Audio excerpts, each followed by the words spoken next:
and defends unheeding shoulder. Wow.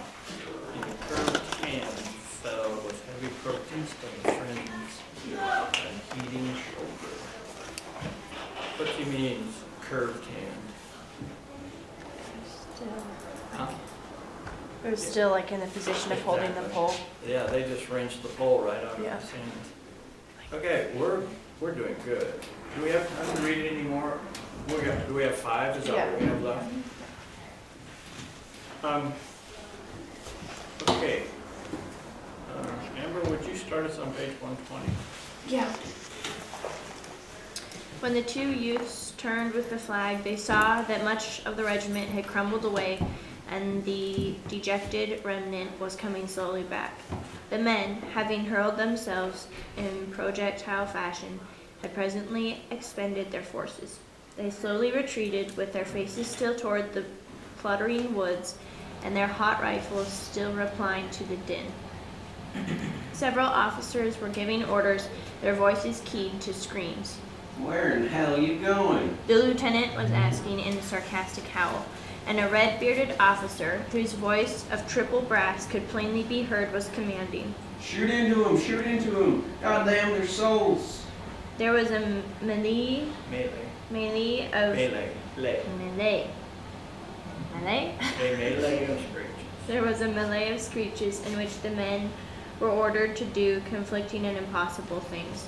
The youth and his friend had a small scuffle over the flag. Give it to me. No, let me keep it. Each felt satisfied with the other's possession of it, but each felt bound to declare, by an offer to carry the emblem, his willingness to further risk himself. The youth roughly pushed his friend away. Okay, so hold on a second. Here we have a tussle over the flag, of which they're really feeling, okay, I don't care if you get it because you're my best friend or we're friends. And the other's saying the same, but they're also demonstrating their willingness to take further risk. Why? Because carrying the flag makes you a target.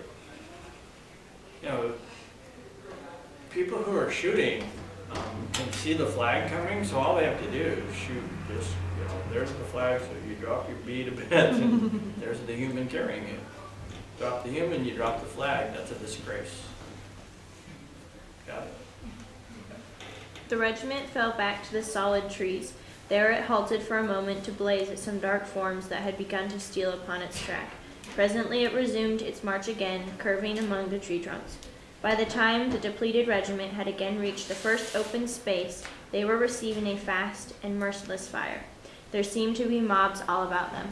The greater part of the men, discouraged, their spirits worn by the turmoil, acted as if stunned. They accepted the pelting of the bullets with bowed and weary heads. It was of no purpose to strive against walls. It was one of no use to battle themselves against granite. And from this consciousness that they had attempted to conquer an unconquerable thing, there seemed to arise a feeling that they had been betrayed. They glowered with bent brows, but dangerously, upon some of the officers, more particularly upon the red-bearded one with the voice of the triple brass. Okay, stop for a minute. These guys are beating their head against the wall. That's what they feel like. That's what this reference is to granite and rock and brass.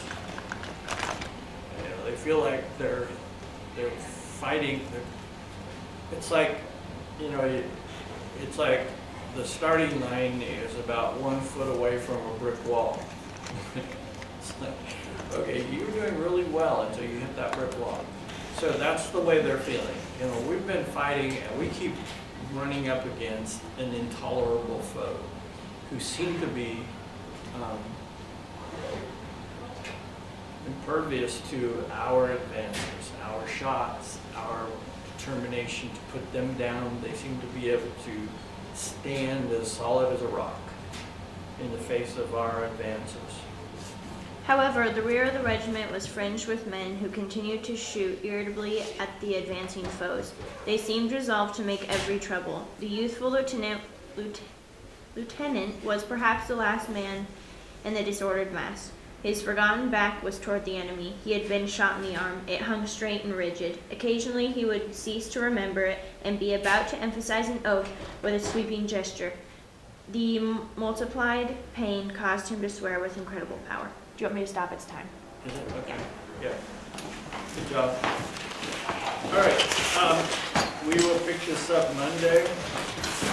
And then you have due on Monday worksheet, the one I handed out yesterday, right?